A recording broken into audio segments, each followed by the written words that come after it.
The rocket that wasn't built, by Nazis 1943, on a small wind-swept island in the Baltic Sea, flames light up the night sky. From secret tunnels and underground halls, a new weapon rises, a rocket faster than sound, deadlier than any bomb mankind had ever known. But what the world didn't see was that this miracle weapon was built by slaves. Tens of thousands of prisoners, men, women, even children, dragged from camps, beaten, starved, and forced to build Hitler's dream. The V-2 rocket was a triumph of science and a monument to suffering. This is the story of Peenemünde, where the future of war was born and humanity was lost. Chapter 1. The Promise of the Wonder Weapon, Germany, 1943. The Third Reich was crumbling. The cities that had once glittered with banners and parades were now charred ruins beneath Allied bombs. Factories lay silent, oil fields burned, and the war Hitler had promised would last 1,000 years was running out of men, metal, and time. But in one corner of the collapsing empire, a secret dream burned brighter than ever, the dream of a weapon so advanced it could reverse defeat itself. They called it Vergeltungswaffe 2, the Vengeance Weapon 2. The world would know it as the V-2 rocket, the first human-made object to reach the edge of space. It could fly faster than sound, invisible to radar, unstoppable once launched. To the engineers who designed it, it was a triumph of physics. To Hitler, it was salvation. To the men who built it, it was a nightmare. In the heart of this dream stood Peenemünde, a remote peninsula on the Baltic Sea. To the outside world, it was just another military installation. But behind its barbed wire fences, the future of warfare was being forged in secrecy. The greatest scientific minds of Nazi Germany, Werner von Braun, Walter Dornberger, and thousands of engineers, scientists, and soldiers worked day and night to build a miracle. To them, the V-2 was not a bomb, but a vision proof that German science could still lead the world. Von Braun dreamed not of war, but of space exploration, of rockets reaching the moon, not London. But in 1943, dreams were a luxury the Reich could no longer afford. The weapon that might have taken mankind to the stars would first be used to kill.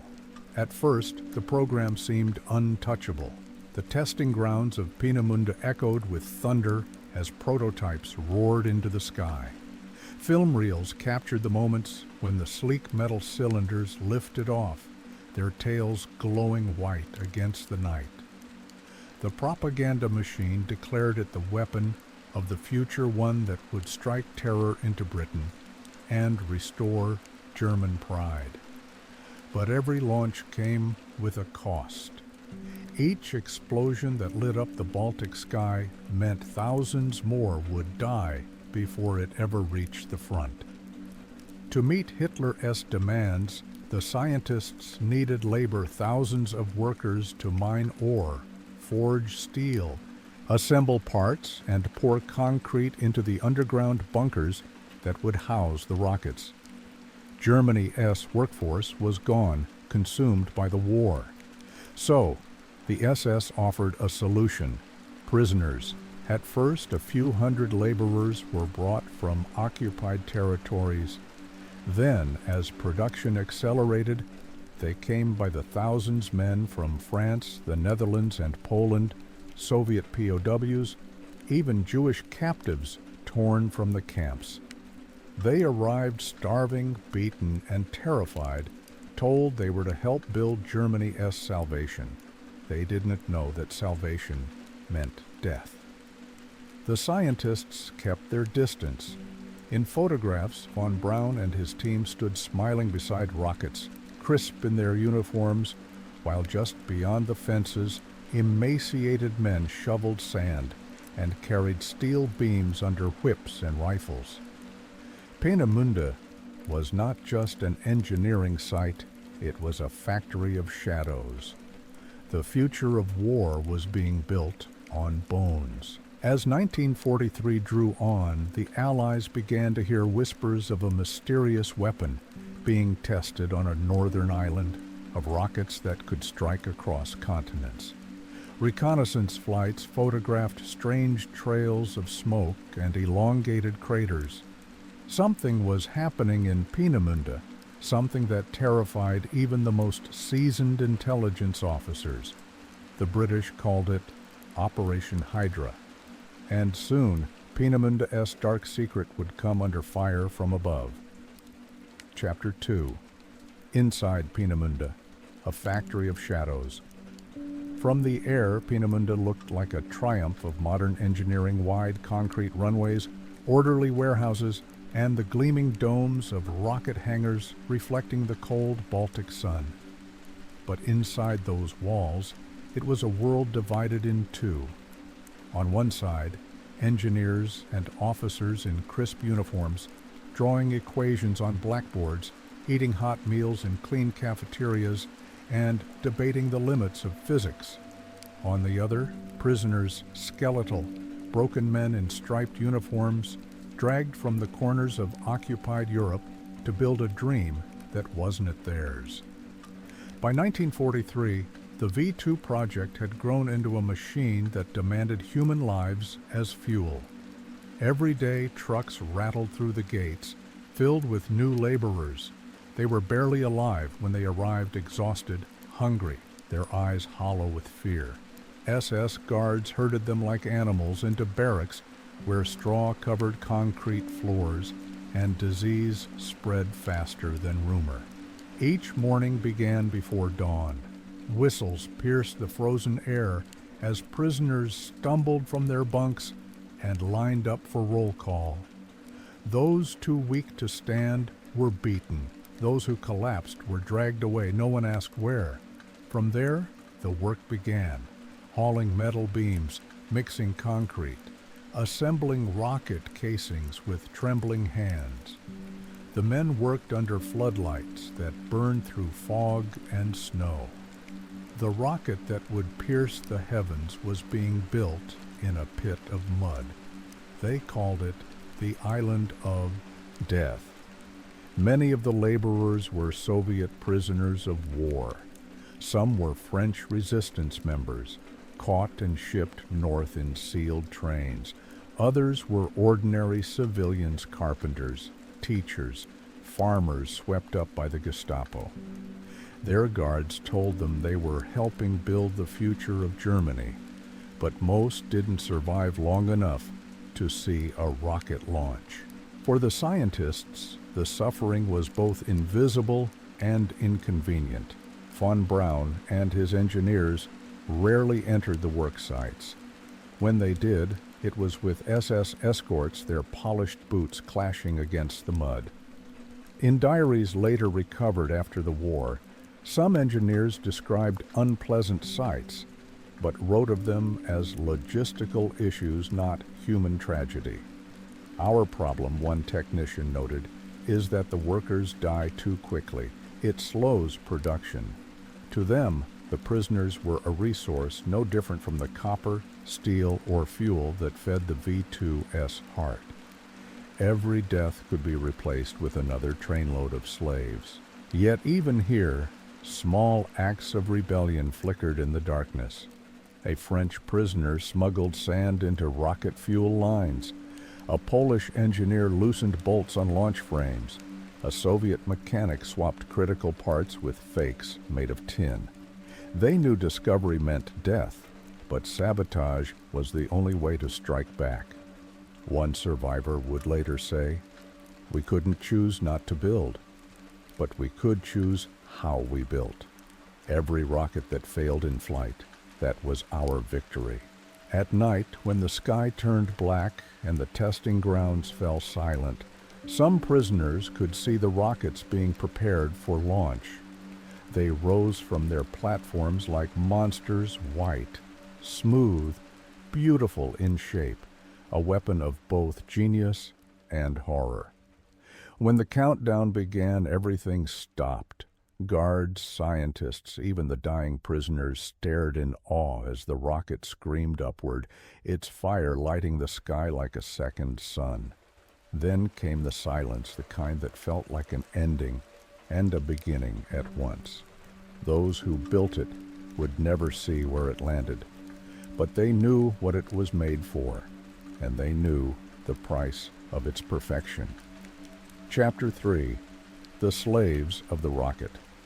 The myth of German precision often hides a darker truth, that behind every miracle weapon, there were hands that trembled, bled, and broke. By late 1943, the demand for rocket production had grown beyond Peenemunde's capacity. The Luftwaffe needed more missiles, faster. Hitler wanted thousands, and so the SS took full control of the labor force, transforming what had been a military research site into a sprawling system of human exploitation. The camp within Peenemünde, a new camp was built surrounded by fences, guard towers, and the ever-present scent of death. It wasn't a concentration camp in the official sense. It was worse a place, designed not for extermination, but for exhaustion. Prisoners slept in wooden barracks, shoulder to shoulder, their clothes rotting from dampness, their bodies covered in lice. Food was a gray soup made of potato skins, sometimes thickened with sawdust. Every calorie went toward rocket parts, bolts, plates, wires, engines. The SS officers joked that every rocket costs 100 lives. It wasn't far from the truth. The rhythm of death. The rhythm of work never stopped. Shifts ran 20 hours a day, alternating between building, digging, and hauling. Floodlights burned through the night, erasing the line between day and darkness. When rockets failed during testing, the debris was gathered by hand, and the men who assembled it were blamed, beaten, sometimes executed on the spot. To the overseers, human life was just another expendable resource. As one SS officer wrote in a report, "The prisoners have no value except in production. Their purpose is to serve until they no longer can." In a single month, hundreds died from exhaustion, disease, and punishment. Their bodies were carried to shallow pits near the launch sites, unmarked graves buried under the roar of engines, of the illusion of progress. Yet even amid horror, Peenemünde kept producing. The first successful test of the V-2 rocket was hailed as a victory of German science. Cameras captured von Braun smiling beside the launch pad, his white coat gleaming under the spotlight.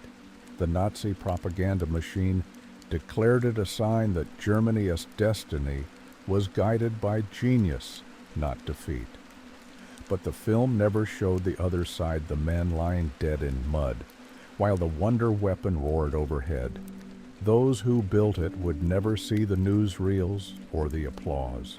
Their only legacy was ash. The faith, defiance, and survival. And yet somehow, hope persisted.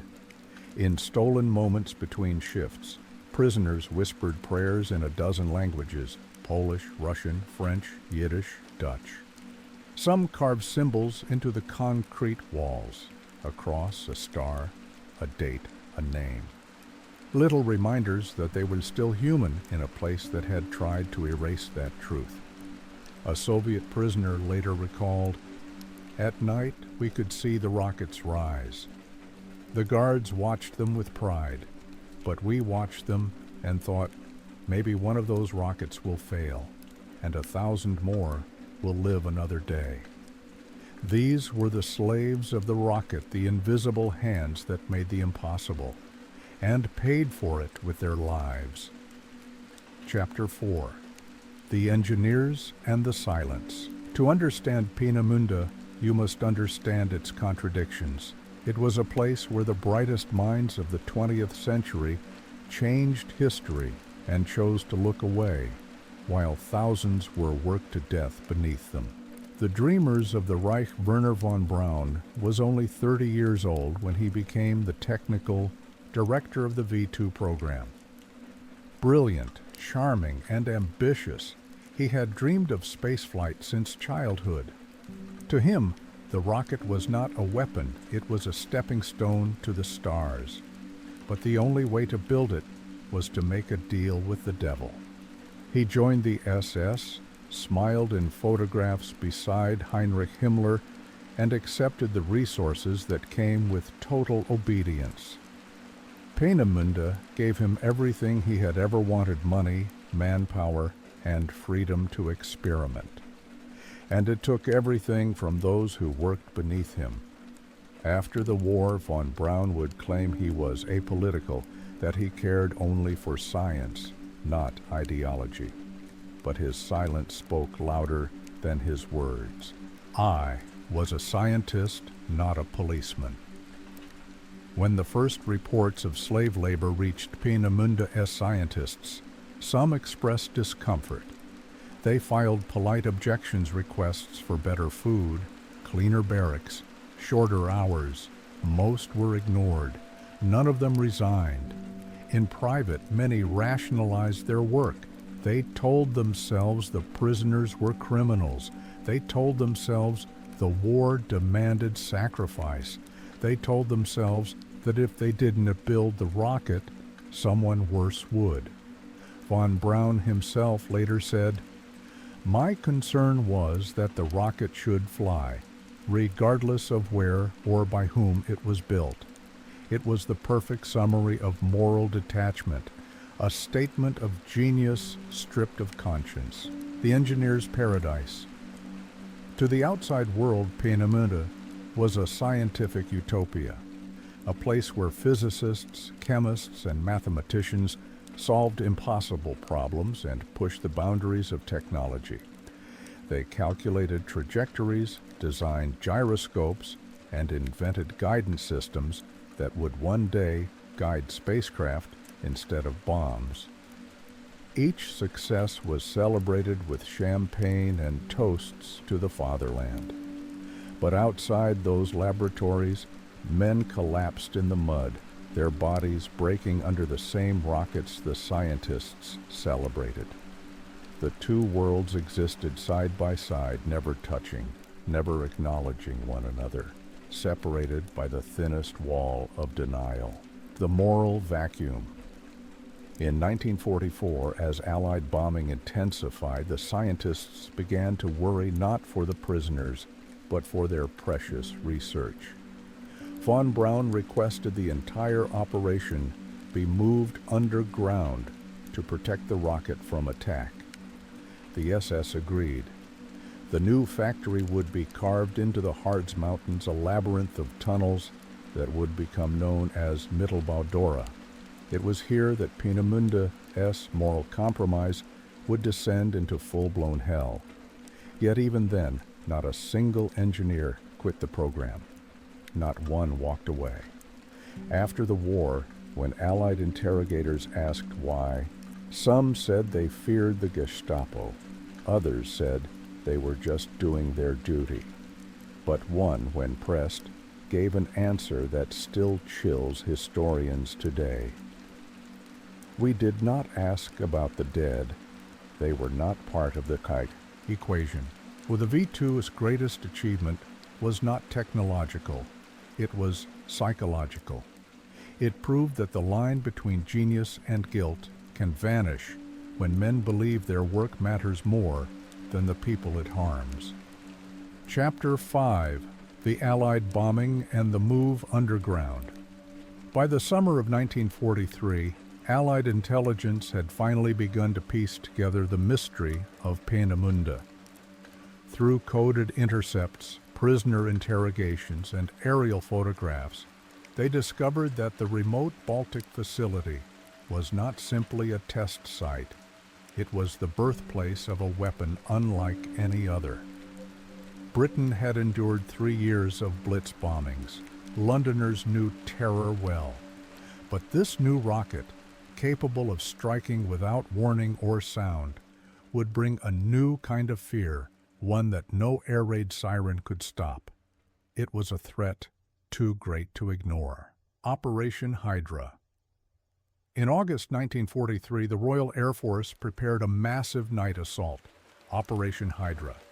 600 bombers took off from England, crossing the North Sea under moonlight, their target Peenemünde. The goal? Kill the scientists, destroy the launch pads, and cripple the Nazi rocket program before it could unleash destruction on London.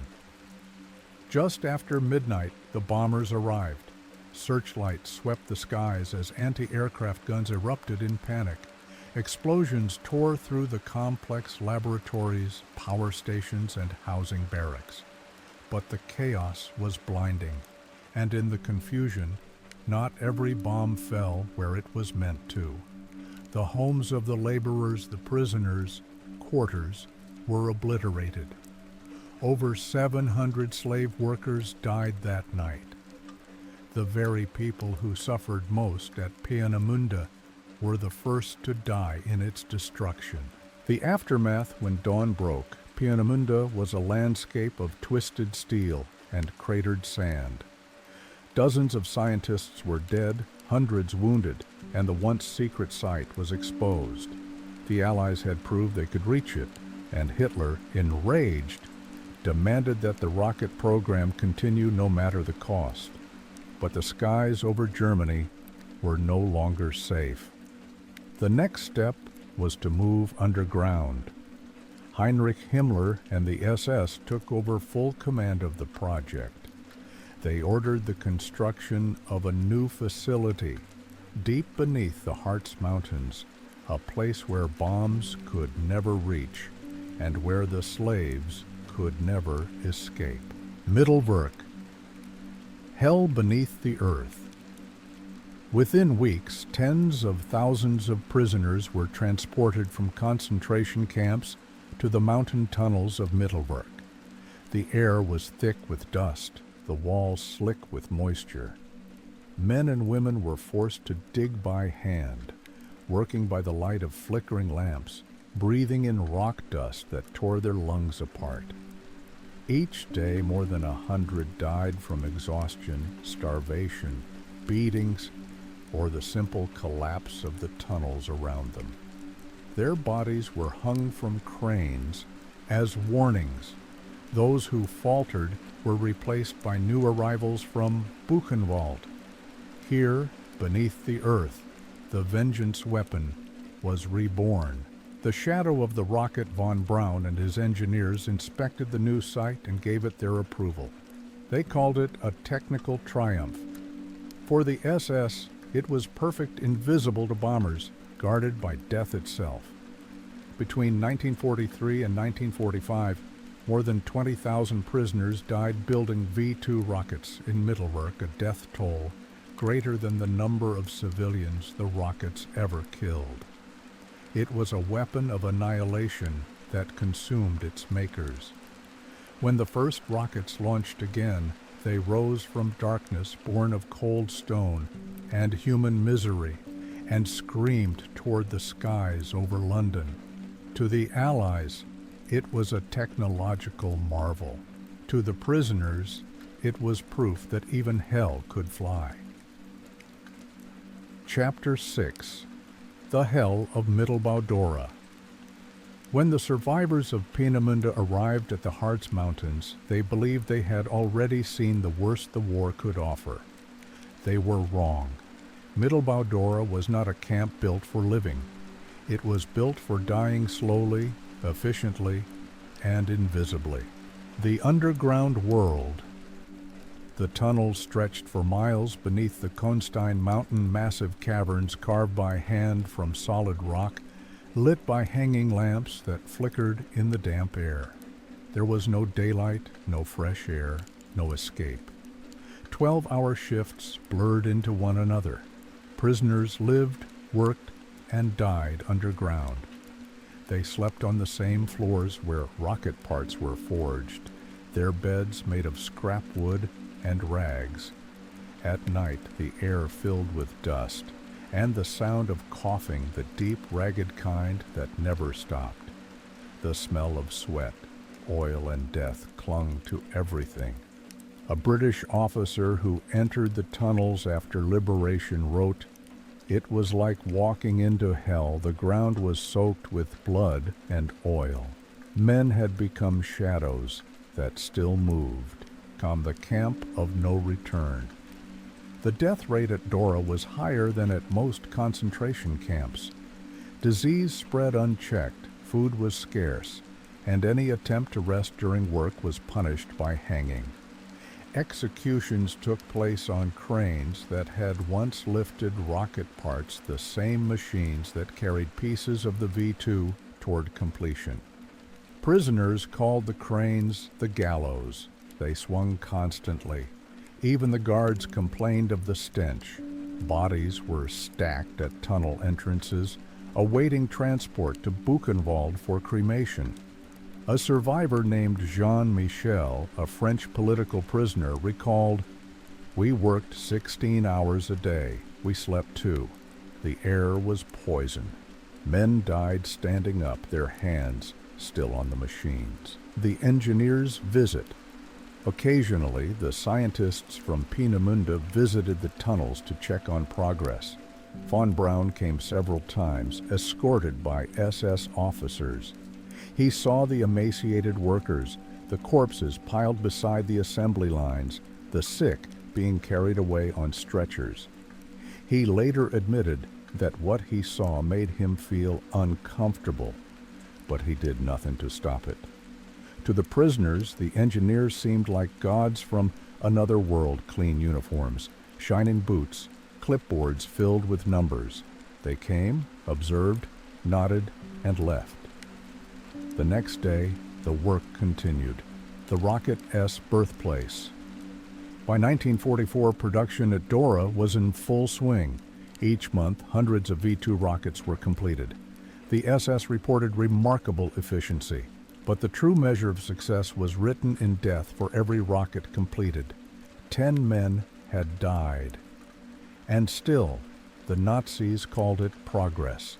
The rockets were transported by train through the tunnels, then assembled in nearby fields for launch. Each one carried nearly a ton of explosives, capable of traveling faster than sound a weapon no radar could stop. London, Antwerp, Paris all became targets of this underground horror. Pampelonne, the quiet rebellion. Even here, resistance never vanished entirely. Workers sabotaged components, deliberately misaligning wires, filling tanks with sand, or carving microscopic faults into the metal. Some were caught and executed on the spot, but others succeeded. Several V-2 rockets malfunctioned mid-flight, exploding harmlessly in the air. Every failure was a small act of vengeance, a whisper from the tunnels reminding the world that even in chains, not all were broken.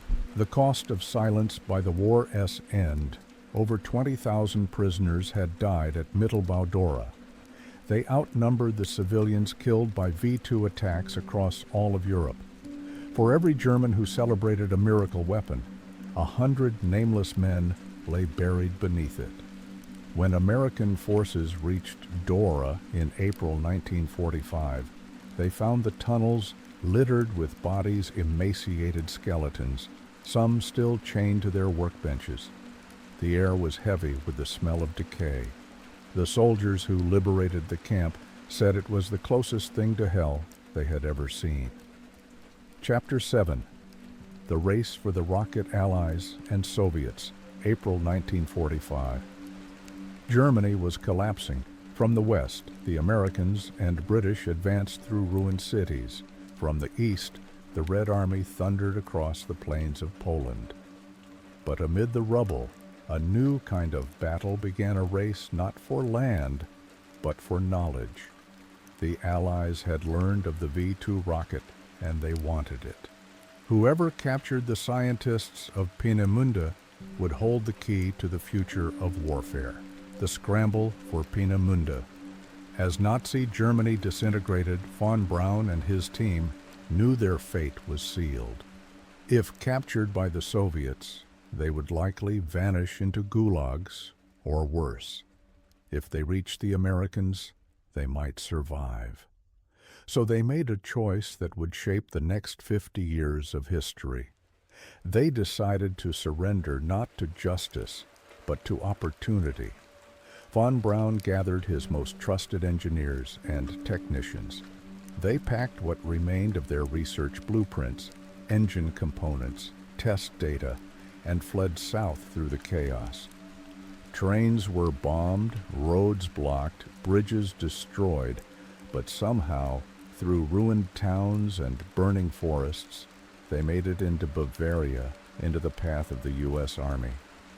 When American forces discovered them, the engineers were waiting dressed neatly, smiling, ready to bargain. Operation Paperclip. Within weeks, the U.S. military had realized what it had found. The men who built Hitler-S rockets were the same men who could build America-S future. Their knowledge of rocketry was decades ahead of anyone else in the world. The decision came quickly. The same scientists who once served the Reich would now serve the stars and stripes. This operation was given a name that would remain infamous, Operation Paperclip. Under its protection, more than 1,600 German scientists, engineers, and technicians were secretly brought to the United States. Many had SS records, Nazi Party memberships, and direct connections to the slave labor camps. Their pasts were rewritten, their documents sanitized, their crimes erased. Among them was Wernher von Braun. He would go on to design the Saturn V rocket, the one that carried Apollo astronauts to the moon. The same man who built a weapon that terrorized London would later be hailed as a hero of the space age. The Soviet counter-move. But the Americans weren't alone in the hunt. The Soviets had captured the ruins of Peenemünde and the tunnels of Mittelwerk.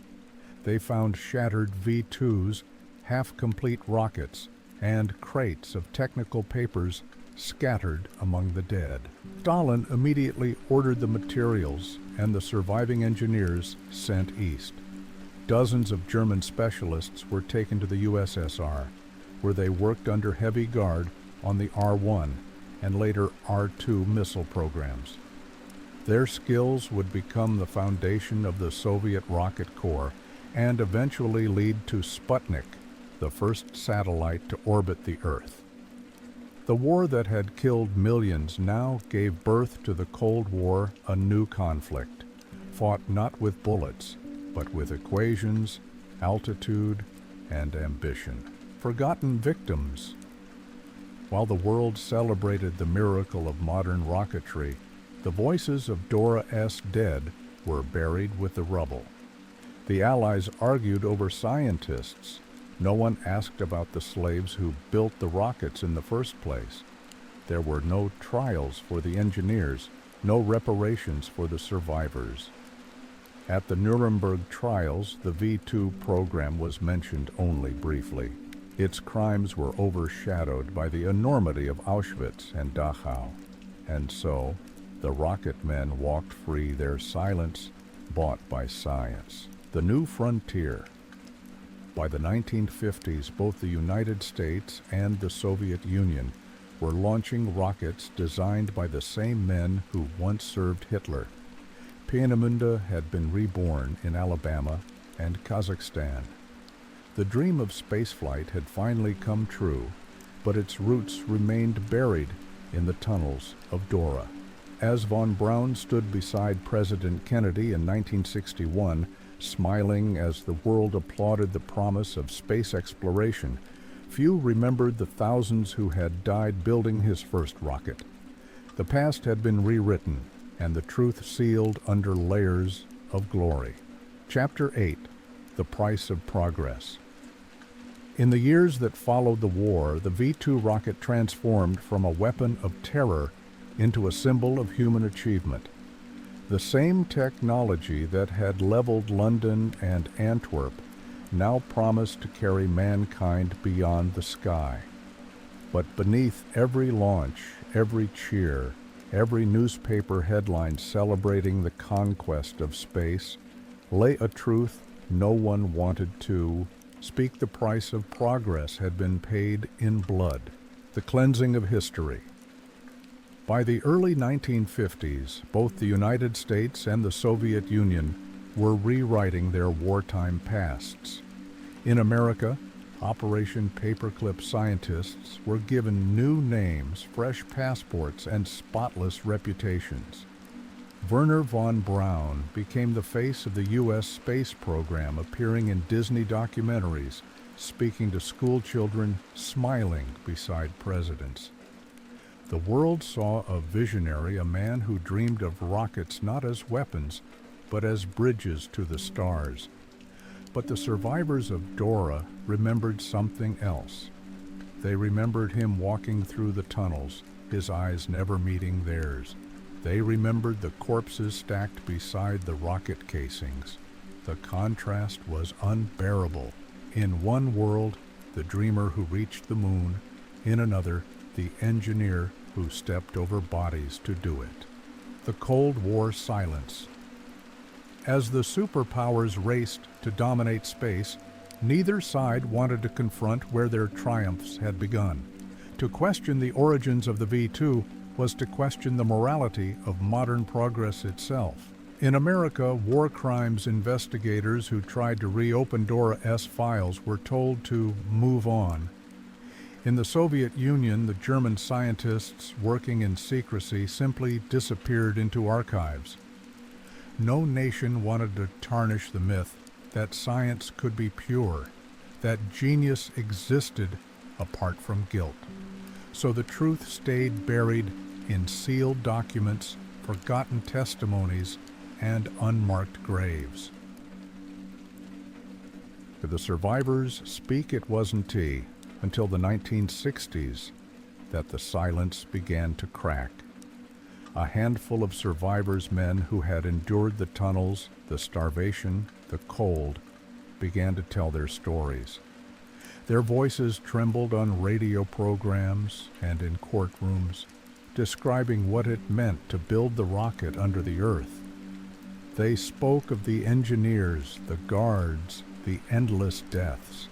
Some even held fragments of the V-2, tiny shards of metal they had hidden as proof of their suffering. One survivor, Henri Gonin, said, "They called it progress. We called it the graveyard of hope." But by then, few wanted to listen. The world was celebrating Apollo 11. When the first human footprint pressed into lunar dust, television commentators thanked von Braun by name.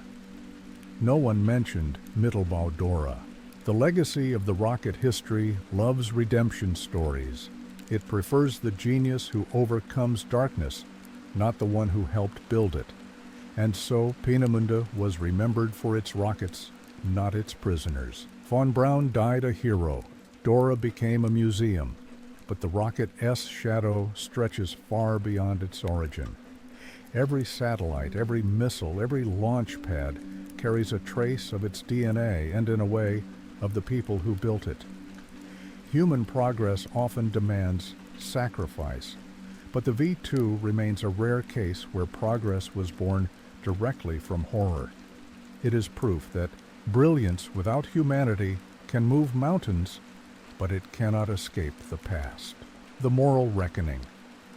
Decades later, historians would ask the question no one wanted to answer. Can science be innocent if it serves evil? Can discovery erase the suffering that made it possible? The lesson of Peenemünde and Dora is not about rockets, it is about responsibility. Every new breakthrough, from nuclear energy to artificial intelligence, carries a shadow, the temptation to forget where power comes from. The men of the V-2 project crossed that line, and for all their genius, they never found their way back. Epilogue: the rocket that reached the stars. On July 16, 1969, a white column of smoke rose from Cape Kennedy. The Saturn V, the most powerful rocket ever built, thundered into the Florida sky. Inside its nose sat 3 astronauts bound for the moon. The cameras rolled, millions watched, and history held its breath. As the rocket climbed higher, its engines roaring with the force of 3 Peenemundas, combined carried not just men, but ghosts. The ghosts of Dora. The ghosts of those who had built the world's first rocket in darkness beneath the mountain. From the tunnels to the stars, the Saturn V was hailed as humanity's greatest engineering triumph. But its lineage was clear. The elegant white rocket was the grandchild of the V-2. The same equations, the same principles, the same designer. When Wernher von Braun watched the launch that day, his eyes reflected both pride and something harder to read, perhaps guilt, perhaps justification. He had escaped judgment, built empires of science, and stood beneath a flag that forgave him in exchange for his brilliance. He once said, "The rocket worked perfectly. It just landed on the wrong planet." It was meant as a joke, but it was also a confession. The 2 faces of genius. The story of Peenemünde is not about one man or even one weapon. It is about the duality of progress, how the same mind that reaches for the stars can also build machines of terror. The V-2 was the first human object to reach space. It crossed the edge of the atmosphere in 1944, carrying death instead of dreams. When the Saturn V followed 25 years later, it carried hope, but it still bore the fingerprints of the same idea. Humanity's greatest achievements often stand on graves we try to forget. The rockets that carried men to the moon were born in a tunnel carved by slaves beneath the German mountains. Every countdown, every cheer, every flag planted in lunar dust echoed faintly with the voices of those who had never seen the sky. Remembering the shadows. In 1991, the Mittelbau Dora site was opened as a memorial. Survivors and families returned, walking through the tunnels where so many had perished. On the walls, rusted hooks and faded chalk marks still bore witness. One former prisoner whispered, "They reached the stars. We built the road." Today, tourists visit the museum at Peenemünde, where sleek replicas of the V-2 stand upright, gleaming under museum lights. They look perfect too perfect. The plaques speak of technological innovation and scientific milestones. Few mention the hunger, the cold, or the names of the dead. But history cannot be divided so easily. Every invention carries both light and shadow. The V-2 was both humanity's first step towards space and its deepest descent into moral darkness. The final message. The men who built the rockets are gone now. Their names live on craters of the moon in history books. But the lesson they left behind is not about science. It is about responsibility. Technology is never neutral. It amplifies whatever hand controls it, mercy or malice, creation or destruction. The same fire that powers rockets can illuminate the heavens or burn cities to ash. And perhaps that is the final legacy of Peenemünde and Dora, that progress without conscience is merely a faster path to ruin.